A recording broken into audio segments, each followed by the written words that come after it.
What are some problems that you see in the world that affect your conscience, or that you would like to change about the world?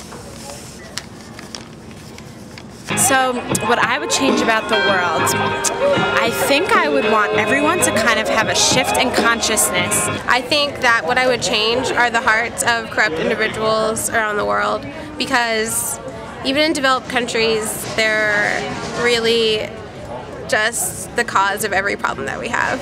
I wish that more people that understood the systems that were going on in the earth would make the decisions about how we're affecting them. It's for the preservation of the earth, but it's also to preserve us. The other corrupt individuals I would really like to change are those running countries such as Nigeria.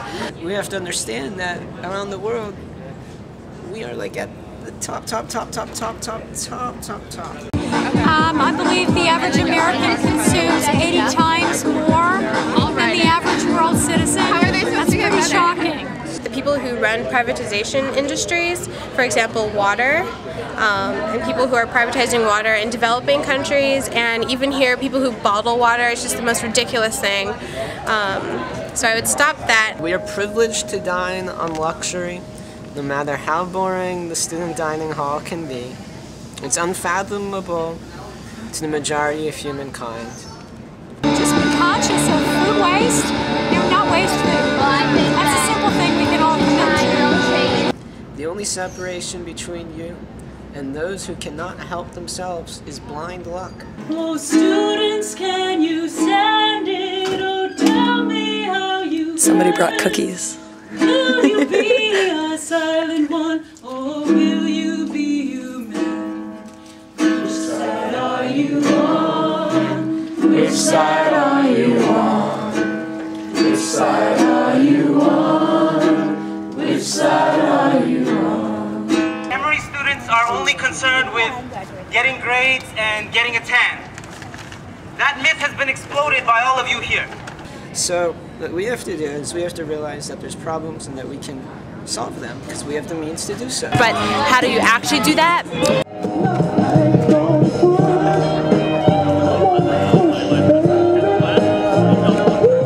How would you accomplish the change that you'd like to see?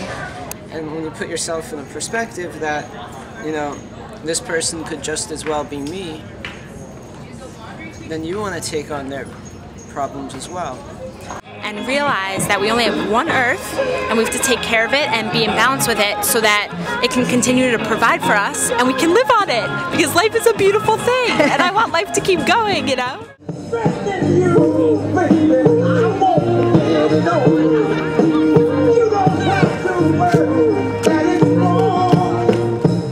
But specifically, okay, so we have posters. We're going to have two people, one at each entrance to Cox, and they're just going to be holding up posters throughout the whole time. They're also going to have the sign-up sheets with them. Someone else is going to have the sign-up sheet with them so they can keep on holding up the sign. Okay. Sure. Two Right, people so let's assign. So the poster, the person holding the poster is holding the sign-up sheet? No, I think two people. Yeah. Okay, so let's assign people to wait at the doors right now. Let's see, we need 4 people, 2 at each door. Who can do that? This is but the first step in a long project to demand the rights of Sodexo and subcontracted workers on this campus. Which side are you on? Which side are you on? They say Arnold Emory, you can't be neutral now. You'll either be a union man or a thug for Sodexo. Yeah. Which side are you on? well, I mean, not just changing the world, but I think looking around here today, you can see that a lot of people are stepping away from talking about making a difference and actually making a difference. What I would do is really empower the people to really be confident in their opinions. We're talking about a change in infrastructure. And then replace the government with people who actually have hearts, deserve to be there, and care about other people.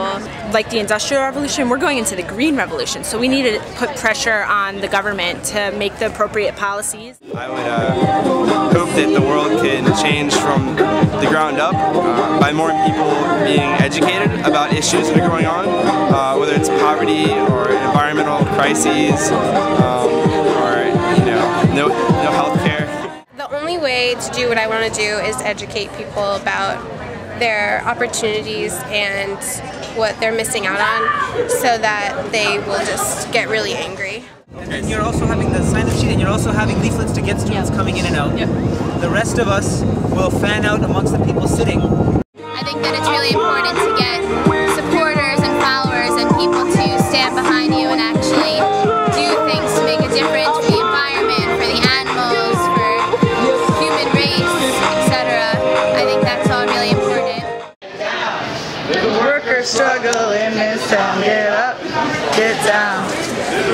Struggle in this town, get up, get down. There's a worker struggle in this town, get up, get down. There's a worker struggle in this town, get up. Well, the only power that we have right now that I can think of is as consumers, at least for privatization part of it. That's something we can all do to make a difference. Choose our foods more consciously. To enact policy that will, give incentives for more research and development on renewable energy technologies. Try to avoid supporting those certain things like bottled water and try to convince others to do the same. Support local growers and producers. Reduce our food miles that way. And if we pay $5 for dinner, then we can pay $1 for somebody else's dinner. Or just maybe we can talk to people who buy bottled water and tell them it's no different from tap water, it's even probably worse. Support the local food economy, local farm economy. Thinking about how we eat, the amount we consume, the amount of energy we use, how we're disposing of things. Are we recycling? Are we reducing? Are we reusing? Are we composting? Are we driving when we could be walking? Are we eating corporate, not organic food when we could be eating local, sustainable food? Just making these choices. Just by reducing our overall consumption in this country. Next time you enter Woodruff Library, look to your right. And when you leave, look ahead. The donation box responds to the world's starving children, who exclaim, "Spare some bread, you who have plenty." So I think that the only way that we can really change the world is to get off our feet and try and do something about things instead of complaining about them or writing about them or speaking about them. Emory's Change for Change was designed to allow Emory students to directly aid those who cannot help themselves. Oh yeah, okay.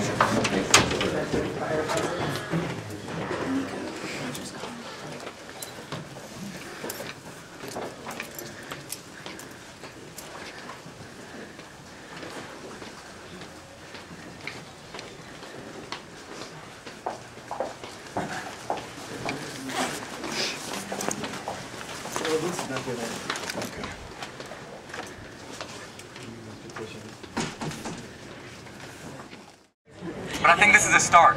Like, this right here, this is democracy.